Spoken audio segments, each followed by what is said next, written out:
ìwà ìbàjẹ́ o tí wọ́n bá ṣèbàjẹ́ a ó ṣì gbà fún wọn ni o. Jẹ́ a máa bá wọn sọ kí wọ́n má ṣe hùwà ìbàjẹ́ mọ́ o. Ẹ jẹ́ a máa bá wọn sọ kí wọ́n má ṣe hùwà ìkà. Ẹ jẹ́ a máa bá wọn sọ kí wọ́n má ṣe hùwà ìbàjẹ́ mọ́ o. Ẹ jẹ́ a máa bá wọn sọ kí wọ́n má ṣe hùwà ìkà. One more time. Ẹ jẹ́ a máa bá wọn sọ kí wọ́n má ṣe hùwà ìbàjẹ́ mọ́ o. Ẹ jẹ́ a máa bá wọn sọ kí wọ́n má ṣe hùwà ìkà yìí o. Ẹ jẹ́ a máa bá wọn sọ kí wọ́n má ṣe hùwà ìbàjẹ́ mọ́ o. Ẹ jẹ́ a máa bá wọn sọ kí wọ́n má ṣe hùwà ìkà.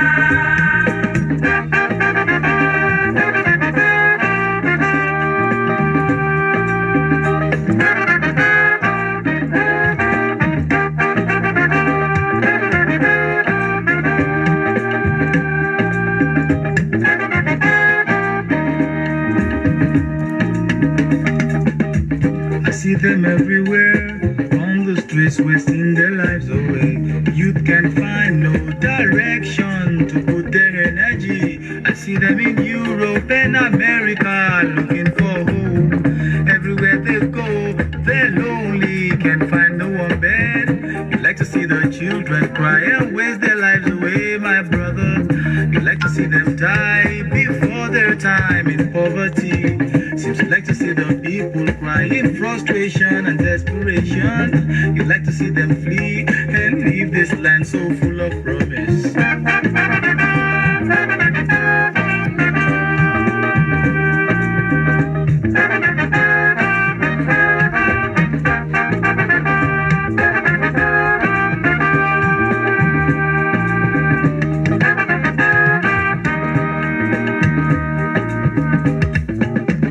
I see them everywhere in factories and plantations. A new wave of slavery and servitude in foreign lands. I see them in Asia, Australia, wherever you may think. Everywhere they go, they're lonely, there's no place like home. You like to see your children cry and waste their lives away, my brother. You like to see them die before their time in poverty. Seems you like to see the people cry in frustration and desperation. You like to see them flee and leave this land so full of promise.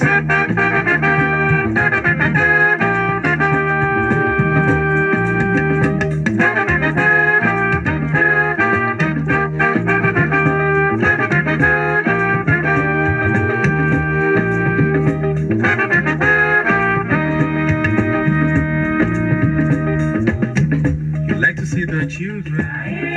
You like Thank you guys. Thanks for joining me this afternoon. Please kindly share this program so that we can do the program together for suggestion and talk. Please kindly share this program, those of you online. Thank you for joining. Mo dúpẹ́ lọ́wọ́ gbogbo ẹ̀yin tí ẹ ti join program yìí lọ́sàn-án yìí. Ẹ ṣé gan-an náà wọ́n yóò nípa yín. Gbogbo ọlọ́mọ bí Nàìjíríà ṣe rí for now. Rúgbòrúdò tó ń lọ everywhere. And Adama pé our youth à ń sọ pé youth want to take charge. Youth want to take charge. Youth want to take charge. I fẹ́ take charge. I fẹ́ take charge. Connected successfully. Fine, youth fẹ́ take charge, but I'm going to say some things here that will tell us that youth has been taking charge for a long time. But now that we are not clamoring that youth want to take charge, I want us to see like instance. Let me tell you, all the leaders in this country, they all started as a youth. It's very difficult. Kí a tó rí ẹni tẹ́ pé ìgbà tó pé age of 50, 60 lára wọn ló ṣe join politics. I'm going to mention few people here that few among the Nigerian leaders that joined at their youthful age and they are still ruling up to today. I will mention their name when they joined up to now, the position they've occupied. Kindly share this program, please, guys. Kindly share as you are joining me. Kindly share the program. Like I was saying, mo ṣe ń sọ lẹ́ẹ̀kan yẹn, youth ò ṣẹ̀ṣẹ̀ máa rúlu wa ní Nàìjíríà. It's not the first time pé youth ń rúlu wa pé youth. It's because we don't know what we want to do. Some people will be nursing their ambition. Okay, I want to become the president of Nigeria. I want to become a senator. I want to become rep, as a member of House of Representatives. I want to be House of Assembly, chairman, councillor. But why having these ambitions? Ṣé wọ́n ti ní àwọn goals tó ti set sílẹ̀ pé okay tọ́lọ́run bá fún mi opportunity tí n bá dé position yìí these are what I'm going to implement. Ǹjẹ́ ṣé wọ́n ní irú èròǹgbà bẹ́ẹ̀? Tọ́lọ́run bá ṣe tí mo bá wọlé o pé tọ́lọ́run bá ṣe tí mo bá wọlé o nǹkan tí màá ṣe lélẹ̀. Thank you Mr. Smart, God bless you. Kindly share this program please, and for those of you online please kindly share this program.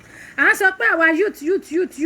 I'm going to mention few examples of our leaders there that started at their youthful age, like I've said earlier. One that I'm going to mention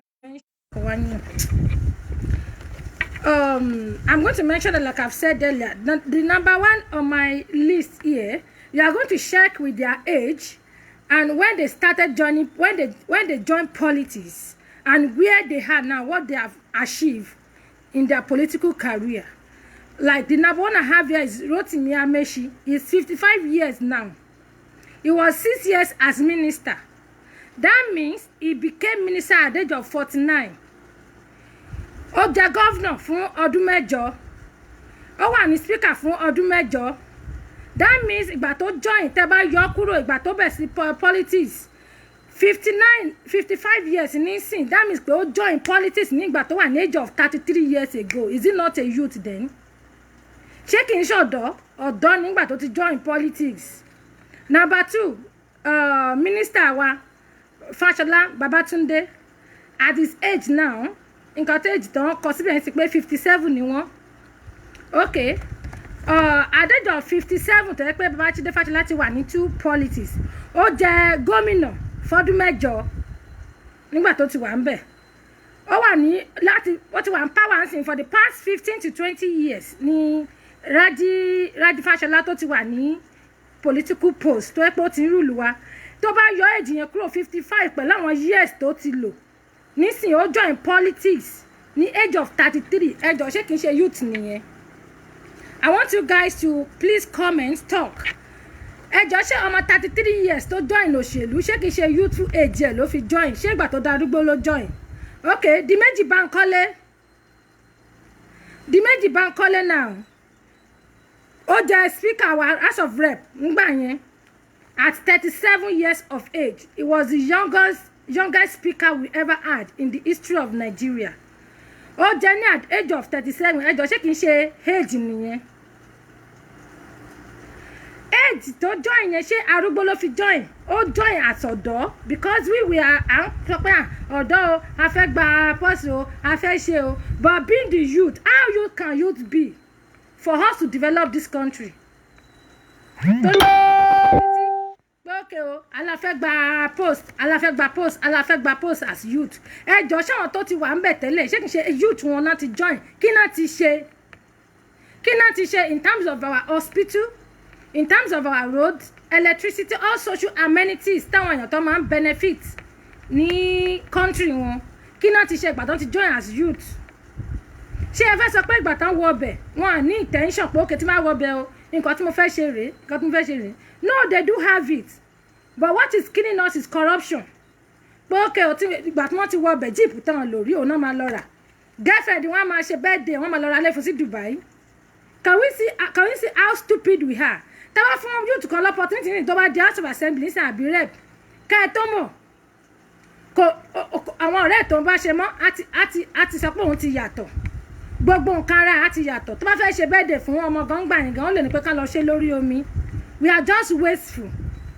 Okay, we are talking about youth. Ahmed Lawan is 61 years now as we speak. Ó ti wà ní assembly láti 1999 ló ti wà ní House of Assembly. That means pé 21 years ago tó ti wà ní assembly lélẹ̀. That means pé ó join politics at the age of 40. Ẹjọ́ ṣé ni ò kì í ṣe youth? Ṣé kò kì í ṣe tó èèyàn tó join politics at the age of 40 ṣé kì í ṣe youth? Ó join at useful age here. Okay, let's look at David Mark, the longest serving senator we ever had in Nigeria. Okay, David Mark ó jẹ́ Senate láti 2007 to 2015 ló fi ṣe senator ní Nigeria. Okay, ó ṣe governor ìlú ẹ̀ ní 1989. That means pé ìgbà tó máa fi join ní politics young age kékeré ó sì kéré youth ni à ń sọ pé our youth a fẹ́ gba I'm going to read out your comment one by one pé our youth a fẹ́ gba power ẹ jọ ṣé àwọn tó ti join tí ò sí development in Nigeria ṣé arúgbó náà fi join ni how youth can youth be in this country for us to develop for us to grow because everything seems stagnant kò kúrò lójú kan Nigeria gbogbo ẹ̀ ń bàjẹ́ sí lójoojúmọ́ là ń yáwó owó tá à ń yá téèyàn bá ń travel inú fi ọ̀dọ̀fin lèèyàn fi ń travel ọ̀nà ò dá tẹ́ bá lọ ọ̀nà Ògbómọ̀ṣọ́ sí Ọ̀yọ́ èèyàn ò lè kọjá ń bẹ̀. Those ones you mentioned are not reliable youth. Okay, we want reliable youth now to rule us. That's what I'm saying. Àwọn youth wa tó fẹ́ rule wa ń sìn jẹ́ ṣé wọ́n ti ní plan nìkan tó fẹ́ ṣe tó máa débẹ̀.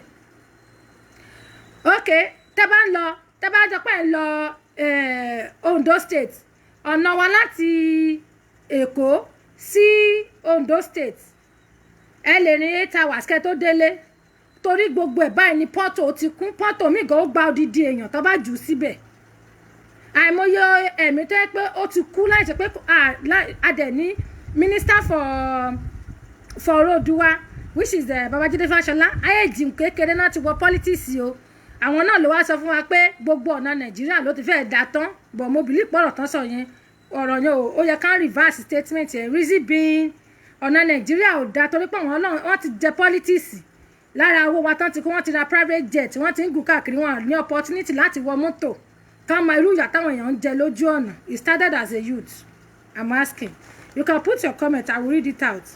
Let me come to our father Obasanjo is 83 now.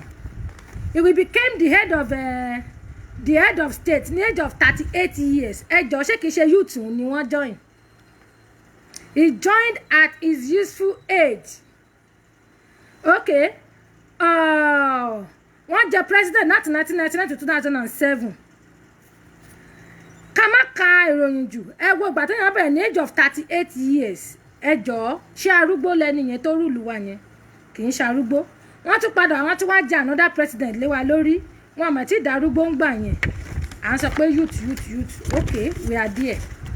I'm just mo tẹ́ ń ka àwọn examples kọ̀ọ̀kan tó jẹ́ pé a lè rí ká mọ̀ pé yes o youth tá ń pariwo how youth can youth be ó ti pẹ́ táwa youth ti ń wà ń bẹ̀ mindset tiwa in terms of development ní ká change èròǹgbà wa ò dáa we are all about corruption ká máa kówó jẹ tẹ́lẹ̀mí bá débẹ̀ báyìí as youth bó ṣe lára mọ́tò ńlá bó ṣe máa oppress kiri ló máa wá wọbẹ̀ as senator as rep ọ̀nà ìlú ẹ̀ ò ní da ò ní ṣe kankan ó dẹ̀ wọbẹ̀ as youth wàá máa ní pé kò sí ní jurisdiction it's not your right to do it then why are you there ṣé ìtẹ̀lẹ̀ wàá bẹ̀ kẹ́ máa rojọ́ ní house ibi tẹ́ ẹ represent ẹ nílé sọ pé ókè bí nǹkan báyìí ló ń jà àwọn èèyàn mi níyà o kìnnìkan o wọ́n máa ní kì í ṣe àwọn ló wà in charge state ló lélẹ̀ kìnnìkan ló lélẹ̀ gbogbo wọn á differentiate at the end of the day gbogbo àdójúrú I'm still coming. Jagaban of Lagos State bàbá wa Tinubu Ahmed is 68 years now. Okay. Political career àwọn ó bẹ̀rẹ̀ ní 1992 ní Èkó wọ́n wà elected fún senator nígbà yẹn ní Lagos State Lagos West constituency ó mì pé wọ́n join politics at the age of 40 ẹjọ́ ṣé kìí ṣe youth nìyẹn youth ni wọ́n màá tún dárúkọ èèyàn bíi méjì sí kí n tó máa sọ̀rọ̀ mi lọ Olúṣẹ́gun Mímíkò is now 66 years ìgbà tí wọ́n join politics wọ́n kọ́ mú wọn ṣe commissioner for health londo state 1992 to 1993 from then wọ́n tún serve again as commissioner for health again 1999 to 2002 ẹyọ èjì tí Mímíkò wá sí kẹyọ ìgbà tí Mímíkò tó ti bẹ̀rẹ̀ sí ní ṣe tó ti join òṣèlú Nàìjíríà ẹjọ́ how youth can youth be láti pé ká develop country yìí mo fẹ́ kí ẹ̀yin èèyàn kẹ́ kọ́ńtà mi ní o tí mi bá correct ní nígbà tó pé our youth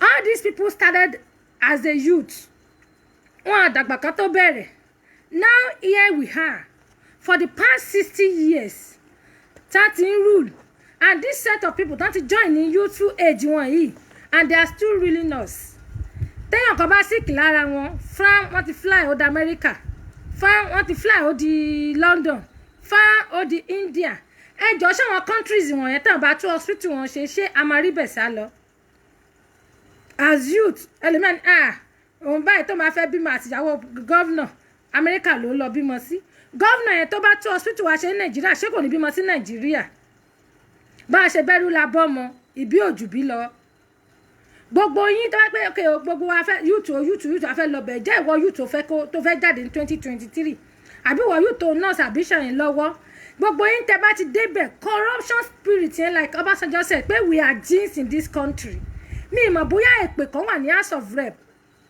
àbí House of Senate tó máa ń ja àwọn èèyàn pé tó máa ti débẹ̀ the good intention they have before going there will be changed what they will be after ni pé ká máa kẹ́gbẹ́ ká máa ṣe nǹkan kan mọ́ education ọkàn wọn mọ́ nǹkan kan ọkàn wọn mọ́ ọ̀nà ọkàn wọn torí pé wọ́n ti ń fly wọ́n ti ní diplomatic passport every time wọ́n lè jet out of the country wọn ṣe kankan mọ́ they all started at their youth age kò sẹ́ni tó darúgbó gbogbo wọn tí mo dárúkọ yìí tó darúgbó kó tó join politics what is killing us is corruption ẹ máa réyàn kan òun nìkan kó tó di senator kó tó di rep kò kọ́lé káàkiri bí ẹyẹ àwọn máa kọ́lé kiri ẹjọ́ ṣé owó tó fi kọ́lé kiri yẹn ó ti ní pamọ́ tẹ́lẹ̀ kó tó di senator àbí kó tó di rep gbogbo wọn corruption ni inú ẹ̀jẹ̀ wọn ló ń gbé ẹ wo gbàyàn Alámẹ́sì kó dress bí odidi obìnrin tó láti gbowó sá kúrò Nàìjíríà àwọn máa jí owó wa ní Nàìjíríà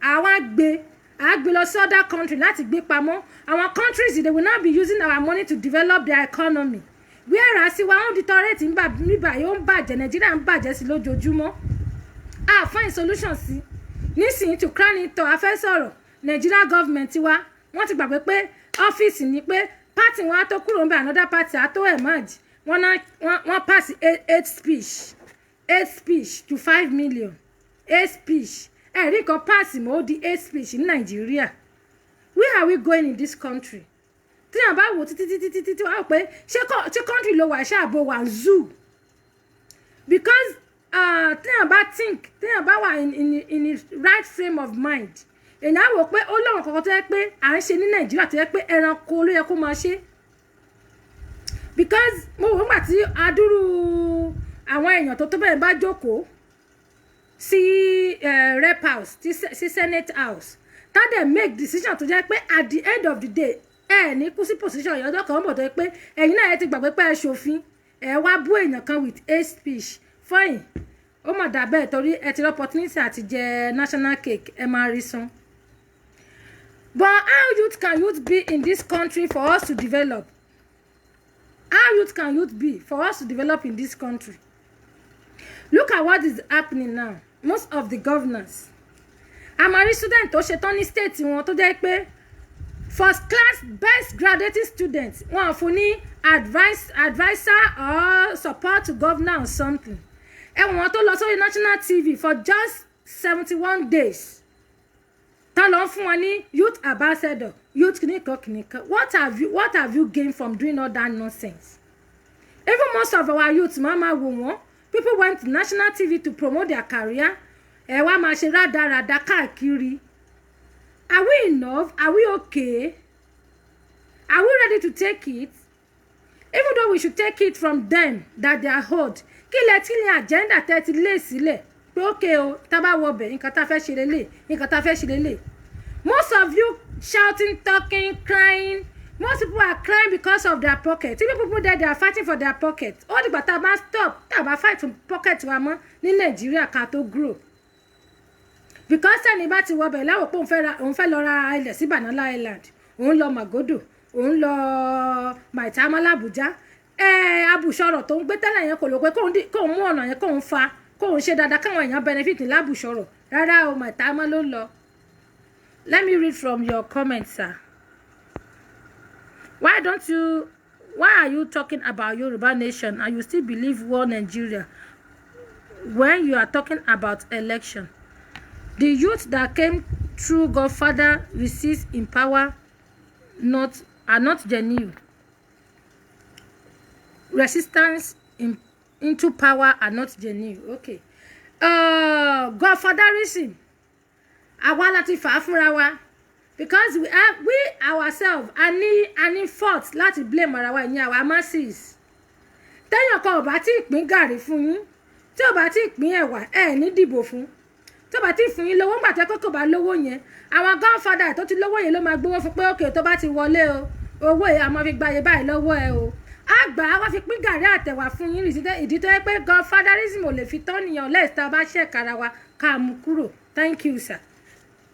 Like I was saying, ṣé àwọn nǹkan tó dùn mí ni pé all these our leaders wọ́n máa ń lọ sí outside country o, wọn kì í rágbàrá o, wọn kì í rẹ̀ rọ́ṣọ̀ tó yẹ pé téèyàn bá wọnú ẹ̀ báyìí agbéyàn lọ ní ògbókú gbogbo pọ́tò tá a lé ní country yìí mi rò pé wọ́n rí pọ́tò ní country tán lọ ṣe ni mọ́tò wọn máa ń ṣe ijó máa ń gbá yín lójú títì bọ̀ ẹ̀ wá sí Nàìjíríà owó tó yẹ kẹ́ ẹ fi ṣe ẹ̀ tún máa kó lọ sí other country ẹ̀ máa kó lọ láti jẹ́ ká máa lò ó mélòó lẹ fẹ́ nánú owó ẹ rántí pé ẹ máa kú position tẹ́ ẹ wà ẹ máa kúrò ẹlòmíì torí ti poverty mentality tó wà opportune láti débẹ̀ á wò pé ókè o gbogbo owó tí ìrandíran ọmọ òun máa ná tóun kó. Look at this woman Desiani, the former minister for petroleum. Tó bá dé school gan àti kéèyàn rí àga jókòó gan ní school pé ó fẹ́ learn in a conducive environment irọ́ ni fáànì tó wà ń bẹ̀ gan ṣe lá máa ṣe pọ́kọ́pọ́kọ́pọ́kọ́pọ́kọ́ báwo ni wàá ṣe worry but we still struggle ní condition yẹn a dẹ̀ ṣe máa kàwé we will still make a good grade out of school.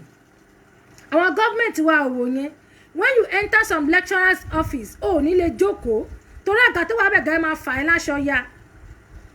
What are we doing? How youth can youth be in this country for us to develop? How youth can youth be for us to grow? All we care about is our pockets. It's about oppression. You want to oppress others. I'm not a member of the assembly. I'm not a senator. I'm not a rep. Remember, you will leave that position one day. And when you are there and you are not using that position judiciously, a day will come that it will come back to you. Otileku, ọmọ ẹ máa jẹ ń bẹ̀. Ìrandíran ẹ máa jẹ ń bẹ̀. Law of karma ni kò ní lọ.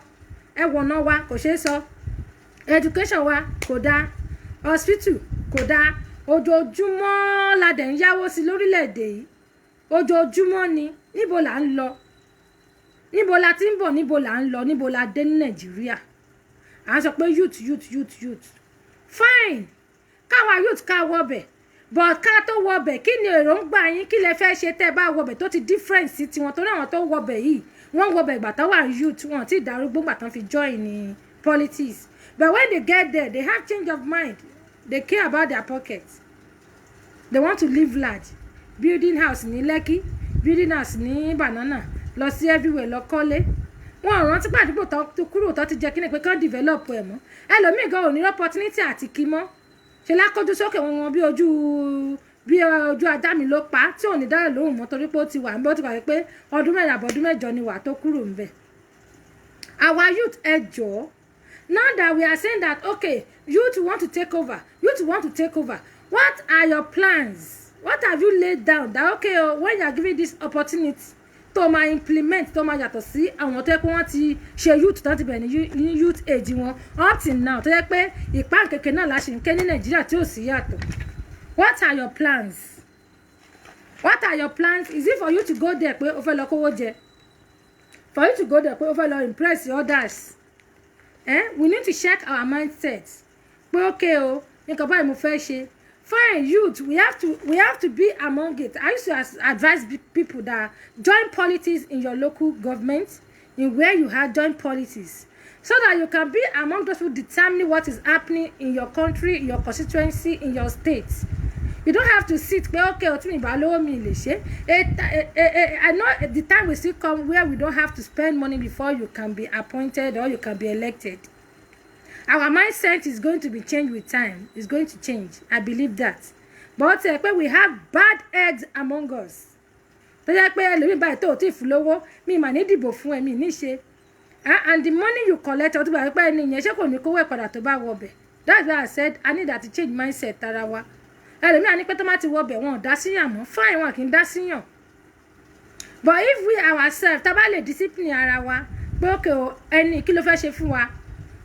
ní gbowó lọ́wọ́ ẹ̀ ní gbóúnjẹ tó bá débẹ̀ kí ló fẹ́ tó o bá ṣe tó bá wálé a máa dì pẹ̀lú ẹ o kò sí bó ṣe lè kó sójà 100 tó àbí 20 kó máa overpower ẹ̀yìn yóò tẹ́ bá wà ń bẹ̀ so wọ́n máa kọ̀ǹkọ̀ tó rùn gan ti pé ẹ̀ gbowó lọ́wọ́ ẹ̀ ṣe anything but irọ́ ni tàbá tí fún wa ní ráìsì kan fún yín lówó Christmas ń bọ̀ báyìí wọ́n bẹ̀ sí ní pín ráìsì fún Christmas wọ́n bẹ̀ sí ní pín gàrí wọ́n bẹ̀ sí ní pín oríṣiríṣi ẹ̀dẹ̀ ní pé kán ṣọ̀nà ẹni pé kán ṣe omi kán ṣe school ẹ máa dúró owó tó náà máa release ìta fún Christmas kò sí constituency kọ̀ọ̀kan tán kí release owó tún fún Christmas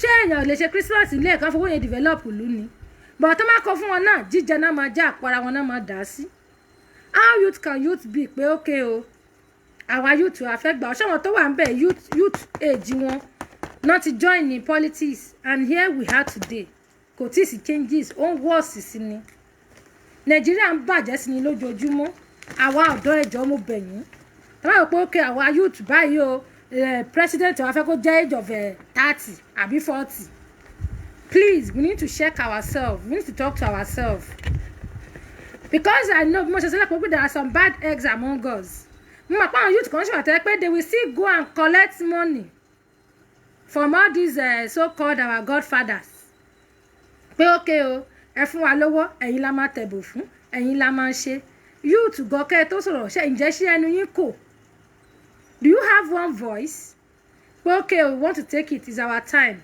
ṣé one voice yìí wà we don't have it àfi ká máa jìra wa lẹ́sẹ̀ tí youth márùn bá sọ̀rọ̀ bíi kẹ́ tó mọ̀ mẹ́ta ti disagree as olùgálísìm ti pọ̀jù láàrin wájú àní lè sọ ọ̀tọ̀ ọ̀rọ̀ look at all these people they started very very young and they are still there up to today ìgbà tán wọlé as youth títí ìgbà tán dàgbà sí Nàìjíríà ò grow the only place you can see ibi tá a ti lè sọ pé a rí changes lẹ́kọ̀ọ́ ó lè dẹ́kọ̀ọ́ ní 1999 nígbà tí Bọ́lá Tinubu jẹ gómìnà kó ní bẹ́ẹ̀ ló ṣe rí ń sìn ó ń grow rapidly ní Èkó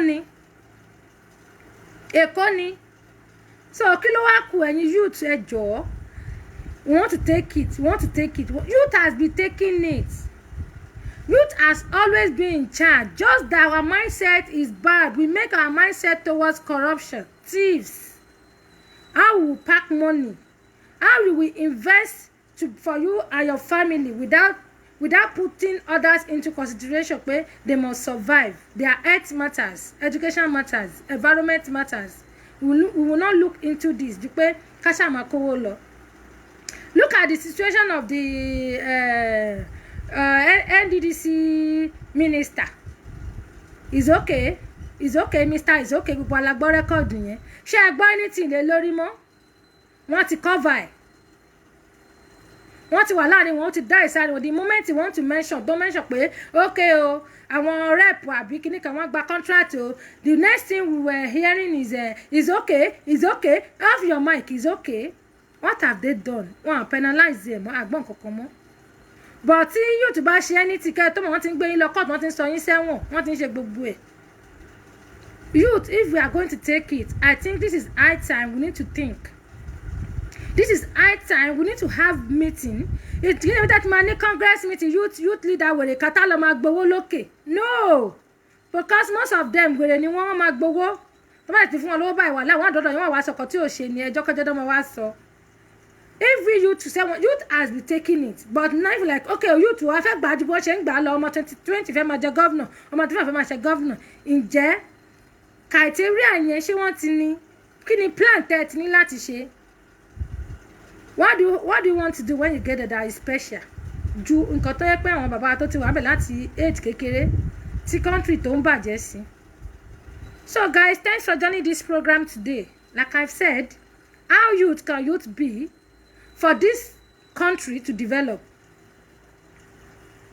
Àwọn tó ti ń join wa ti pẹ́ youth ni wọ́n tó ti ń rule wa 30, 28, 31, 37 náà ti join.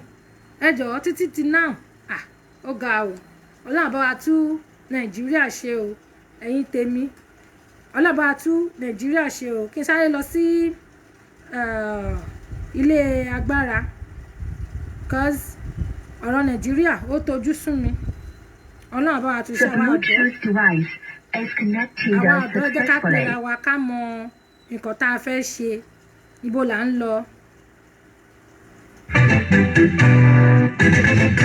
First Rechimaki Limited, #1 exporter and wood processing such as Apa, tea, Melina, Iroko, Mahogany, etc. Bákan náà la tún jẹ́ ojúlówó exporter lórí local agricultural raw materials sí ọ̀gẹ̀dẹ̀, iṣu, káràkátà igi pákó gẹdúgbèrè lóyìnbó níṣẹ́ tiwa. Ìrọ̀rùn ló sì bá dé iléeṣẹ́ wa bá wa dùn pọ̀ kẹ́mọ̀ ìpèrè lolúwa. Kò tán síbẹ̀, à ń bá ní ralẹ̀, ọlé, ralẹ̀, talẹ̀, toko, roko. Iléeṣẹ́ First Rechimaki Limited ló ní kẹ́ ẹ fọkàn balẹ̀ lórí gbogbo ọ̀nà tẹ́ bá bàbá wa dùn pọ̀ lórí àwọn iṣẹ́ wa gbogbo. Dídùn lọ́sàn ó so lórí gbogbo igi kélégbèdé wa bá fọwọ́ pàdé dúró lórí àwọn ọṣẹ tá a yàn láàyò pátápátá. Ó jẹ́ tìrì ìkànlélẹ̀ ń wá ní deliver to the site. Là máa fi ṣe fún yín. Bóyá lẹ mọ̀ pé àwọn alágbèédá oníjìbìtì ní ó jẹ́ káwọn kan ti rí ilé wọn kàn látijọ́ ìwà. General contractor ní iléeṣẹ́ First Rechimaki Limited. Reliable, dependable, trustable and God fearing. Ẹ lè kàn sí wọn lọ́fíìsì wọn yìí. Nọ́mbà 52 Apẹ̀fọ̀n Odòdó Ìdànrè. Lókè téńté ilé epo King tàbí lórí àwọn aago wọ̀nyí 0706 388 9997 tàbí 0816 052 0487. First Rechimaki Limited, exporter and importer. Yeah, thank you guys. Like I was saying, youth, we are the backbone of this country. We are the pillar. Tap 10 wabale shekon. We are the pillar of this country. Government cannot do without youth. Our masses, as you can see, this NSAS now. Want to pay masses, pay yes, you have voice. And they are working, listening to your voices now. But we need to call ourselves to order. But okay, well, youth to fellow. Kill àwọn nǹkan tó fẹ́ ṣe. You know, there is this topic I'm going to discuss next week. The major problem of where we are. What the cause of the cause of it. Ibi tá délé na àwọn nǹkan tó fà á.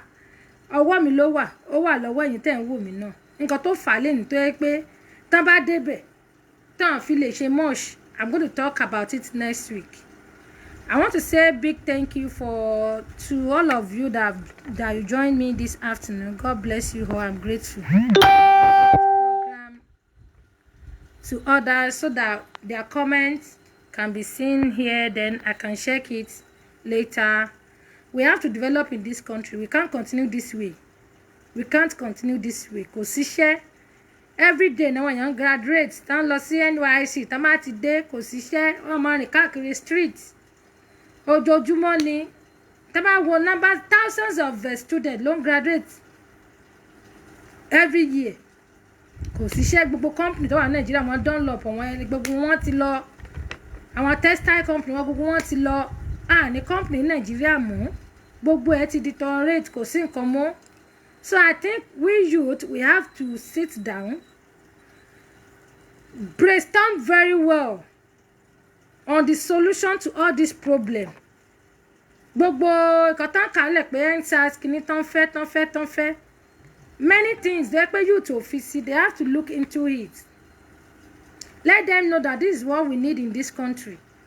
Youth, and youth lágbára gan, we have power in changing things. Just that we just kept quiet. Pé okay o, ká dákẹ́ ká má sọ̀rọ̀. Ẹ rí pé ẹ̀kan tẹ́ sọ̀rọ̀ nípa NSAS báyìí many things didn't change. But mi ò support violence. Mo support kan tó pé ó wà peaceful tẹ́ pa dẹ̀ mú ìlọsíwájú dúà àti ìdàgbàsókè. Our youth, is high time we get it right, please. Like that person said, the youth that came through Godfather resistance into power are not genuine. So please, most of them, I want to ban Godfather lóòótọ́, they are performing excellently. I want to help Godfather help wọlé, they are performing very well. But automatically ní Godfather báyìí o. Wọ́n ní máa kò tí Godfather náà máa jẹun. Ṣé ó máa fẹ́ ni ó máa ṣe Godfather lọ́fẹ̀ẹ́ ni. Ó máa jẹun, ẹ má jà tanra wa. Nígbà tí Godfather gbéyàn kan síbẹ̀ owó ẹ̀kọ́ ló ná ni. So please, I think this is high time we have to think about it, that how youth be for this country to develop, for this country to move forward. How youth can youth be? Because all the people ruling us now, ìgbà tán yọ̀gì náà ti ń rúlù wa bọ̀ ìyàtọ̀ ọ̀dẹ̀ sí lórílẹ̀‐èdè. So I really appreciate those that joined me this afternoon. God bless you. See you next week, the same time. God bless you.